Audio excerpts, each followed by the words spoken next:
ജനത നിന്നിടത്ത് നിന്ന് ഒറ്റയടിക്ക് അവസാന മുദ്രാവാക്യത്തിലേക്ക് പോയാൽ മുദ്രാവാക്യം ഉണ്ടാവില്ല, വിളിച്ചവരുണ്ടാവില്ല. അതുകൊണ്ട് ഗാന്ധി അപ്രായോഗിക ബോധമുള്ള ഒരു സ്വപ്നജീവിയോ അധ്യാത്മവാദിയോ ഒന്നുമല്ല. ഇന്ത്യൻ ചരിത്രത്തിൽ പ്രവർത്തിക്കുന്ന രാഷ്ട്രീയം എന്താണ് എന്നതിൽ നിന്നാണ് ഗാന്ധിജി ഈ സാധനം ഉയർത്തിക്കൊണ്ടുവന്നത്. അവസാനത്തെ ആൾക്കും ബാധകമാണ് ഉപ്പ്. അദ്ദേഹം ലളിതമായിട്ട് പറഞ്ഞു, ഉപ്പ് കടലിൽ നിന്ന് ഉണ്ടാക്കുന്നതാണ്, അതിൽ ബ്രിട്ടന് യാതൊരു അധികാരവും ഇല്ല, അത് തരുന്ന പ്രശ്നമില്ല. പിന്നെ പറയാത്തൊരു കാര്യമുണ്ട് കേട്ടോ, അതാണ് അതിൻ്റെ കാതൽ. ബ്രിട്ടന് 1930 ഇന്ത്യയിൽ നിന്ന് കിട്ടുന്ന നികുതി വരുമാനത്തിൻ്റെ 20% ഉപ്പിൽ നിന്നുള്ള നികുതിയാണ്. എന്നുവെച്ചാൽ 1/5. ഈ 20% വേര് മുറിച്ച് കളയുന്ന പണിയാണ് ഉപ്പിന് നികുതി കൊടുക്കില്ല. ഉപ്പ് ഉണ്ടാക്കുന്നതിൻ്റെ 140% അധികം നികുതി ചുമത്തിയിട്ടാണ് ഉപ്പ് വിൽക്കുന്നത്. ഇത് കൊടുക്കാൻ പറ്റില്ല. ഇത് ഒരാൾക്കല്ലല്ലോ, മുഴുവൻ മനുഷ്യർക്കും വേണ്ട വിഭവമാണ് ഉപ്പ്. അങ്ങനെ ഞാൻ പറഞ്ഞു എന്താ വെച്ചാൽ ഇത് അവിടെ അവസാനിക്കുന്നില്ല. ഇപ്പൊ സ്വദേശി വസ്ത്രം എന്ന് പറഞ്ഞാൽ എന്താണ്? ഈ രാജ്യത്തെ ജനങ്ങളുടെ വിഭവാധികാരത്തെ ഉറപ്പിച്ചെടുക്കലാണ്. മാതൃഭാഷ, സ്വന്തം ജനതയ്ക്ക് സ്വന്തം ഭാഷയിൽ അറിവ് കൈവന്നില്ലെങ്കിൽ, അധികാരം കൈവന്നില്ലെങ്കിൽ ഒരിക്കലും ആ ജനതയ്ക്ക് സ്വാധികാരം ഉണ്ടാവില്ല. ഗാന്ധി മാതൃഭാഷയ്ക്ക് വേണ്ടി നിലകൊള്ളുന്നത് ഇംഗ്ലീഷിനോടുള്ള വിരോധം കൊണ്ടൊന്നുമല്ല. സായിപ്പിന്റെ ഇംഗ്ലീഷിലെ ഗ്രാമർ തിരുത്തിയ ആളാണ് ഗാന്ധി. അതിനുള്ള ജ്ഞാനമൊക്കെ ഗാന്ധിക്കുണ്ട്. പക്ഷെ പ്രശ്നം എന്താണെന്ന് വെച്ച് കഴിഞ്ഞാൽ ഒരു ജനതയുടെ സ്വാധികാരം എന്ന് പറയുന്നത് നിങ്ങൾ ശ്രദ്ധിച്ചിട്ടുണ്ടോ എന്നറിഞ്ഞൂടാ. ഗാന്ധി ഒരിക്കലും സ്വാതന്ത്ര്യം എന്ന വാക്കല്ല ഉപയോഗിക്കുക. ഗാന്ധി പ്രത്യേകിച്ചൊരു വാക്ക് ഉപയോഗിച്ചിരുന്നത് അത് സ്വരാജ് എന്നാണ്. സ്വരാജ് സ്വാതന്ത്ര്യമല്ല. ബ്രിട്ടനിൽ നിന്നുള്ള രാഷ്ട്രീയ സ്വാതന്ത്ര്യമാണ് സ്വാതന്ത്ര്യം എന്ന് ഗാന്ധി കരുതിയിട്ടേ ഇല്ല. മറിച്ച് സ്വരാജ് എന്ന് പറയുന്നതിൽ ഒരു ജനതയുടെ സാമ്പത്തികവും സാംസ്കാരികവും രാഷ്ട്രീയവും ആയ സ്വാതന്ത്ര്യത്തിന്റെ പുതിയൊരു പ്രതലം അദ്ദേഹം കാണുന്നുണ്ട്. അതുകൊണ്ട് ബ്രിട്ടന്റെ മാതൃകയിൽ ബ്രിട്ടനെ പോലൊരു സ്വന്തം രാജ്യമായിട്ട് ഇന്ത്യ മാറണമെന്ന് മൂപ്പർക്ക് ആഗ്രഹമേ ഇല്ല. ഗാന്ധി ഒരു ഘട്ടത്തിൽ പറയുന്നുണ്ട്, 3 കോടി ജനങ്ങളുള്ള ഒരു ചെറിയ ദ്വീപരാഷ്ട്രം ലോകത്ത് ഇത്രയും വിനാശങ്ങൾ ഉണ്ടാക്കിയെങ്കിൽ 30 കോടി ജനങ്ങളുള്ള ഇന്ത്യ, അന്നത്തെ കണക്കിലാണ് 30 കോടി ജനങ്ങളുള്ള ഇന്ത്യ ആ നിലവാരത്തിലെത്തിയാൽ ലോകം ബാക്കിയുണ്ടാവില്ല. അതുകൊണ്ട് ബ്രിട്ടനെ പോലെയുള്ള ഒരു രാജ്യമായി ഇന്ത്യ മാറണം എന്നതിനോട് ഗാന്ധി സമ്പൂർണമായിട്ടും എതിരാണ്. ആ എതിർപ്പ് ഇന്ന് ഈ യുക്തിവാദികളും മറ്റും പറഞ്ഞു നടക്കണ പോലെ ഗാന്ധിയുടെ അധ്യാത്മത്തിന്റെ ഒന്നും ബലമല്ല. മറിച്ച് ഇന്ത്യയുടെ സൂക്ഷ്മ യാഥാർത്ഥ്യത്തെ തിരിച്ചറിഞ്ഞിട്ട് ഈ കർഷകരും ജനസാമാന്യം ഉൾപ്പെടുന്ന സാധാരണ മനുഷ്യരെ രാഷ്ട്രീയ പ്രക്രിയയുടെ കേന്ദ്രത്തിലേക്ക് കൊണ്ടുവരുന്ന ഒരു വലിയ പ്രവർത്തനമാണ്. അതുകൊണ്ട് സ്വദേശി വരുന്നു, ഐത്തോച്ചാടനം വരുന്നു, ഉപ്പ് സത്യാഗ്രഹം വരുന്നു, കർഷക സമരങ്ങൾ വരുന്നു.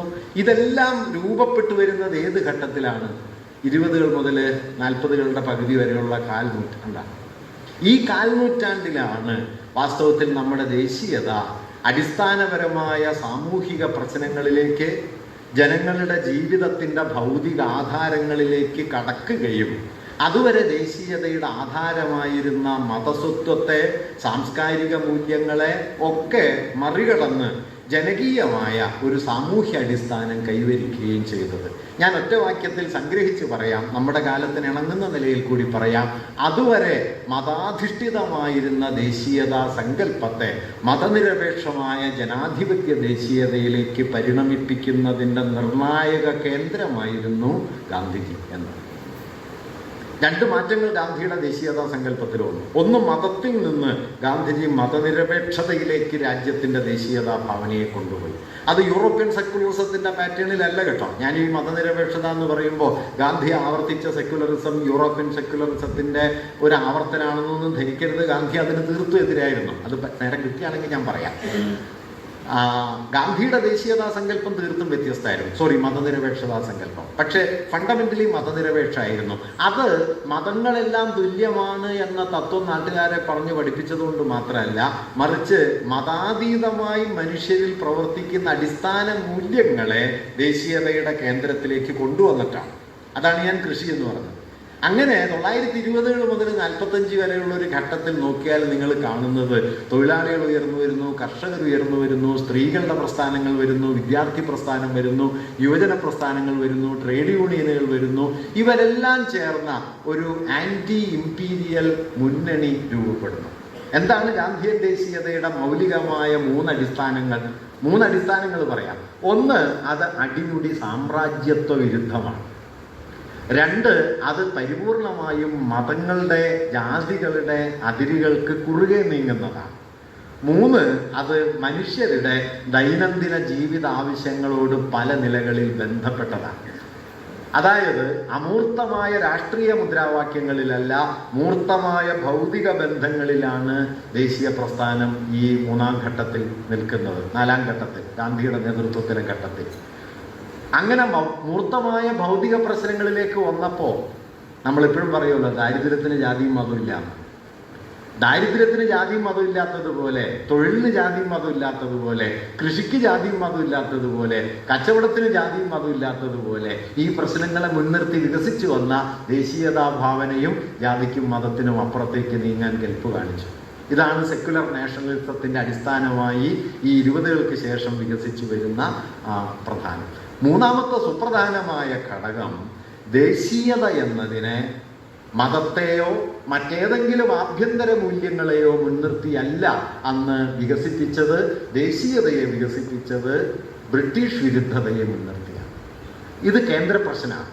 ഇന്ത്യൻ ദേശീയതയുടെ നിർവചന തത്വം എന്താണ്? ഞാനിവിടെ ഒരു പോയിന്റിലേക്ക് ഒന്ന് വഴിതിരിഞ്ഞിട്ട് വീണ്ടും തിരിച്ചു വരാം. യൂറോപ്യൻ നാഷണലിസത്തിന്റെ അടിസ്ഥാന സ്വഭാവവും ഇന്ത്യൻ ദേശീയതയുടെ ഈ ഘട്ടവും തമ്മിലുള്ള വ്യത്യാസം എന്താണ്? 19-ാം നൂറ്റാണ്ട് മുതൽ യൂറോപ്യൻ ദേശീയത വികസിച്ചു വരുമ്പോൾ ആ ദേശീയതയ്ക്ക് അടിസ്ഥാനപരമായ ഒരു സ്വഭാവമുള്ളത്, അത് എക്സ്ക്ലൂസീവാണ്. എക്സ്ക്ലൂസീവ് എന്ന് പറഞ്ഞാൽ പ്രവർജക സ്വഭാവമുള്ളത്. എന്ന് വെച്ചാൽ ഒരു ജനത തങ്ങളെ തന്നെ നിർവചിക്കുന്നതിന് ആധാരമായ ഒരു മാനദണ്ഡം സ്വീകരിക്കുന്നു. എന്താണ് മാനദണ്ഡം? മിക്കവാറും ഭാഷയാണ്, ചിലയിടങ്ങളിൽ മതമാണ്, ചിലയിടങ്ങളിൽ വംശസിദ്ധാന്തമാണ്, അങ്ങനെ എന്തെങ്കിലും ഏതുമാകട്ടെ. ഏത് മാനദണ്ഡം സ്വീകരിച്ചാലും ദേശീയതയ്ക്കകത്തുള്ളൊരു അപകടം എന്താണെന്ന് വെച്ച് കഴിഞ്ഞാൽ, ഈ മാനദണ്ഡം 100-ൽ 100 പേർക്കും ഒരുപോലെ ബാധകാവില്ല. ചിലപ്പോൾ 100-ൽ 80 പേർക്ക്, ചിലപ്പോൾ 100-ൽ 90 പേർക്ക്, 100-ൽ 100 പേർക്കും ബാധകമായ ഒരാഭ്യന്തര മാനദണ്ഡവും വാസ്തവത്തിൽ ദേശീയതയിലില്ല. ഇതൊരു പ്രശ്നമാണ്. പിന്നെ ഭാഷ എടുക്കും. ഭാഷയാണ് സാധ്യമായതിൽ ഏറ്റവും വിപുലമായ ദേശീയതാ മാനദണ്ഡം. പക്ഷേ ആ ഭാഷ പോലും ഏതെങ്കിലും ഒരു ദേശത്തിൽ 100-ൽ 100 പേരെയും ഉൾക്കൊള്ളില്ല. ആ ഭാഷ സംസാരിക്കാത്ത ആളുകളുണ്ട്. അപ്പോൾ ലോകത്തെ ഏറ്റവും ഉയർന്ന മാതൃഭാഷ അനുപാതമുള്ള ഒരു പ്രദേശമാണ് കേരളം. കേരളത്തിലെ മാതൃഭാഷ അനുപാതം ഏതാണ്ട് 95-96%. പക്ഷേ അപ്പോഴും കേരളത്തിൽ 4% മനുഷ്യർ അന്യഭാഷകൾ മാതൃഭാഷയായവരുണ്ട്, തമിഴും കന്നഡയും. ഇപ്പം ഭാഷാബോധം അതിതീവ്രമായ തമിഴ്നാട്ടിലൊക്കെ ചെന്നാൽ 80-85% നിൽക്കും മാതൃഭാഷ തമിഴായവർ. കർണാടകത്തിൽ 75% നിൽക്കും കന്നഡ മാതൃഭാഷയായവർ. നിങ്ങൾ മാതൃഭാഷയെ ദേശീയതയുടെ ആധാരമാക്കിയാൽ സംഭവിക്കുന്ന അപകടം എന്താണ്? മാതൃഭാഷ, ഭാഷാപരമായ ദേശീയതാ സങ്കല്പം വന്നാൽ ഈ ഭാഷയിൽ ഉള്ളവർക്ക് ദേശത്തിൽ സ്വാഭാവിക അധികാരം വരും. ഈ ഭാഷയിലല്ലാത്തവർ ദേശീയതയുടെ അപരങ്ങളായി തീരും. ടാഗോർ ദേശീയത എന്നുള്ള സങ്കല്പത്തിനെതിരെ ഉയർത്തിയ സുപ്രധാനമായൊരു വിമർശനം, ദേശീയത അകത്തും പുറത്തും മനുഷ്യരെ വിഭജിക്കും. എങ്ങനെ? പുറത്ത് രാഷ്ട്രങ്ങളുടെ അതിർത്തിയുണ്ട്. ഇന്ത്യയെന്നും പാകിസ്ഥാനെന്നും ഇന്ത്യയെന്നും ചൈനയെന്നും ഒക്കെ ആയിട്ട് മനുഷ്യരെ വിഭജിക്കും. അകത്തോ ദേശീയതയുടെ സ്വാഭാവിക അവകാശികളായ ഒരു വിഭാഗം, ദേശീയതയുടെ അപരങ്ങളായ മറുവിഭാഗം. ഇങ്ങനെ പുറമേക്ക് മനുഷ്യവംശത്തെ രാഷ്ട്രാതിർത്തികൾ കൊണ്ട് വിഭജിക്കുക, അകത്ത് ദേശീയതയുടെ സ്വാഭാവിക അവകാശികളും ദേശീയതയുടെ വിപരീത ശക്തികളും എന്ന നിലയിൽ വിഭജിക്കുക. ഇത് ഏത് മാനദണ്ഡം സ്വീകരിച്ചാലും ഈ പ്രശ്നം ഉണ്ടാവും. അതുകൊണ്ട് യൂറോപ്യൻ നാഷണലിസത്തിന്റെ അടിസ്ഥാനപരമായ 3 പരാധീനതകളിൽ ഒന്നായിട്ട് ലോകമെമ്പാടുമുള്ള ദേശീയതാ ചിന്തകന്മാർ ചൂണ്ടിക്കാണിച്ചിട്ടുള്ള ഒരു കാര്യം, അവ എക്സ്ക്ലൂസീവ് ആയിരുന്നു, പ്രവർജക സ്വഭാവമുള്ളതായിരുന്നു.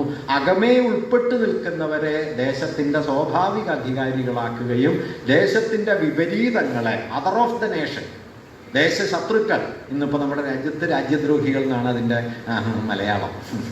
അങ്ങനെയാണ്. നിങ്ങൾ പ്രധാനമന്ത്രിയെ വിമർശിച്ചാൽ നാളെ കാലത്ത് നിങ്ങൾ രാജ്യദ്രോഹിയായി തീരും എന്നതാണ്. അങ്ങനെയാണ്. ഈ ഇദ്ദേഹത്തിന് ഗുജറാത്ത് കൂട്ടക്കൊലയിൽ പങ്കിട്ടെന്ന് പറഞ്ഞു കഴിഞ്ഞാൽ നിങ്ങൾ പെട്ടെന്ന് രാജ്യദ്രോഹിയായി തീരും.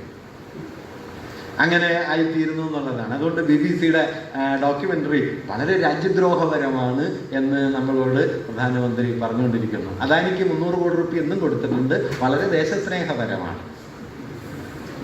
LICയുടെ 60,000 കോടി രൂപ പോയി എന്നാണ് കണക്ക് കാണുന്നത്. എങ്കിലും 300 കോടി കൊടുത്തത് വളരെ ദേശസ്നേഹപരവും ആണ്. അത് വേറൊരു കഥ. ഞാൻ പറഞ്ഞു വന്നത് എന്താണെന്ന് വെച്ച് കഴിഞ്ഞാൽ, ഇങ്ങനെ ദേശീയതയെ ആഭ്യന്തര തത്വങ്ങളിലൂടെ നിർവചിച്ചാലുള്ള കുഴപ്പം അതിനുള്ളിൽ തന്നെ അത് അതിൻ്റെ അപരങ്ങളെ ഉണ്ടാക്കും. ഇന്ത്യൻ ദേശീയതയുടെ, ഗാന്ധിയൻ ദേശീയതയുടെ മൗലികമായ സവിശേഷത എന്തായിരുന്നു? ഞാനിവിടെ ഒരു കാര്യം പറയട്ടെ. ഗാന്ധി എന്ന് ഞാൻ പറയുന്നത് ഗാന്ധി ഒറ്റക്കൊരാൾ എന്ന നിലയ്ക്കല്ല. ആ കാലത്ത് രൂപപ്പെട്ടു വന്ന ദേശീയവാദപരമായ പ്രവണതകളെല്ലാം കൂടി ചേർന്ന ഒരു സംഗമ ബിന്ദുവായിട്ട് ഗാന്ധിയെ കണ്ടാൽ മതി. ഗാന്ധി ഒറ്റക്കൊരാളല്ല. അതിൽ ഗാന്ധിയുടെ വിമർശകരായ സോഷ്യലിസ്റ്റുകളും കമ്മ്യൂണിസ്റ്റുകളും കർഷക പ്രസ്ഥാനങ്ങളും ട്രേഡ് യൂണിയനുകളും ഒക്കെ ഉൾപ്പെടുന്നുണ്ട്. കാരണം അവരെല്ലാം മീറ്റ് ചെയ്തൊരു പോയിന്റ് ഈ ആന്റി ഇമ്പീരിയൽ സ്ട്രഗിൾ എന്നതാണ്.